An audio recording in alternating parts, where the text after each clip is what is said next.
Florida's sunny weather makes it an ideal spot for bicyclists, and the Jacksonville-Baldwin Rail Trail is where many of them hit the road.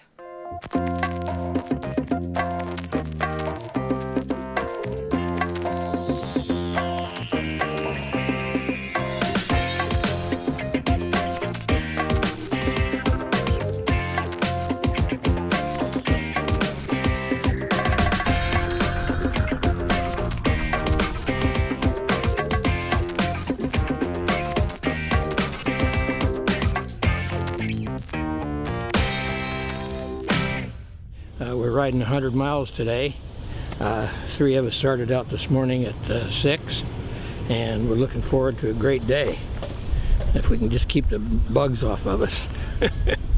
Bert Shaw has been cycling on and off for almost 70 years. At age 80, he now rides a few times a week, and on one day of every month, he rides 100 miles. Unfortunately, I had a bad accident and broke my back and my neck, and so I'm on a tricycle now. Can't ride a bike anymore, but I'm still out there and still going. Bert is the oldest member of the Northeast Florida Bicycle Club, a club dedicated to bringing bicyclists in Northeast Florida together. The club was started in the 1980s and has grown to over 500 members. This is due, in part, to its openness to members of all ages and skill levels. In addition to special events, the NFBC holds almost 70 regular rides per month, many of them social. Today is, we call this the Wednesday social ride, and it starts at the Amundsen end of the Jacksonville-Baldwin Rail Trail, and we ride to the truck stop here in Baldwin, and after we've had a little conversation and breakfast, we head back to the trail.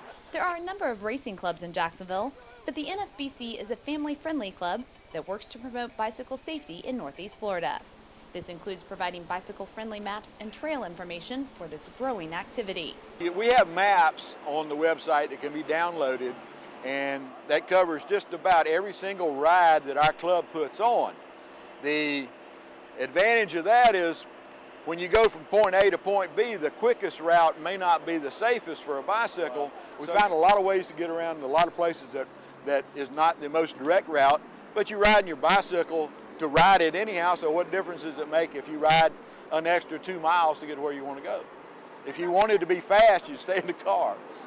The other part of bicycle safety is ensuring that you have the right gear. Helmets are required to be worn for any NFBC activity and can be found at local bicycle shops like City Cycle in Riverside. All the helmets now have to pass the Consumer Product Safety Commission requirements.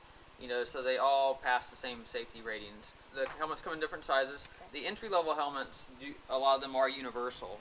And what's really cool with a lot of the new helmets, let's see, is like this one. It has a little knob here that you just turn it and it tightens up and loosens the helmet.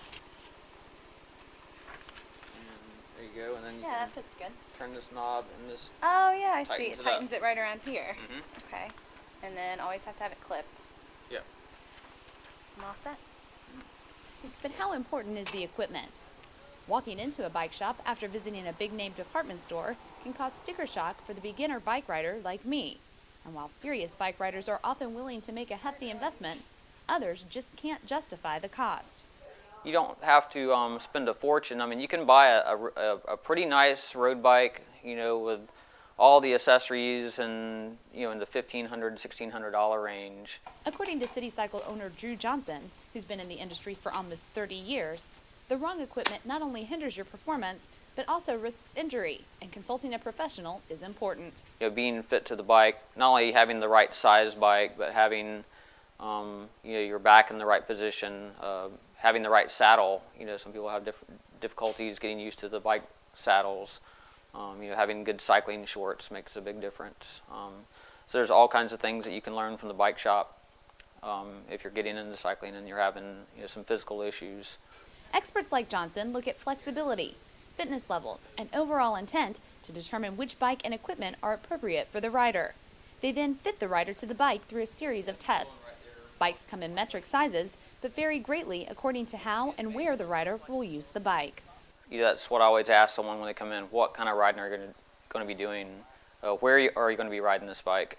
There's a lot of different style bikes and there's a lot of different price ranges. But you don't want to buy a bicycle, and it happens all the time. People come in and they try to buy something that's not the right bike for what they're using it for, and they come back with issues, and then they're sort of kicking themselves, and they go out and they ride with other people, and they find out that they should have went ahead and spent a couple $100 more.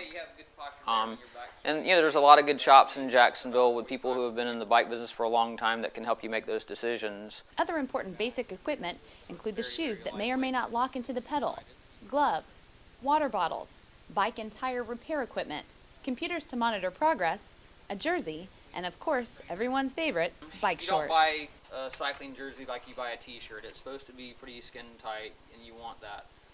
And cycling shorts, a lot of people, and we have these for people who are just modest and they just can't deal with it, but we have baggy shorts with the padding built in, but having this baggy short, catching the wind, it's rubbing against you and stuff, and if you're riding 40 or 50 miles, it can chafe.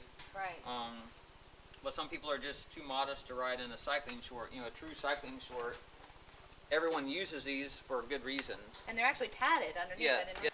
And it has a very nice chamois built in, some extra cush there. And that makes a huge difference. Yeah, and it gets all the seams away from where you're sitting.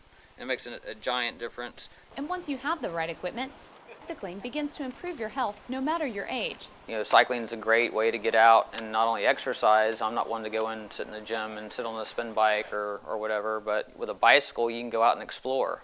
The bike is my love. It's you can get your heart rate up, you can get good exercise, you can burn calories, very low impact. Very good for your cardiovascular system, and it sure beats just laying on the couch all the time. But it's not just the health aspects that draw this crowd outdoors.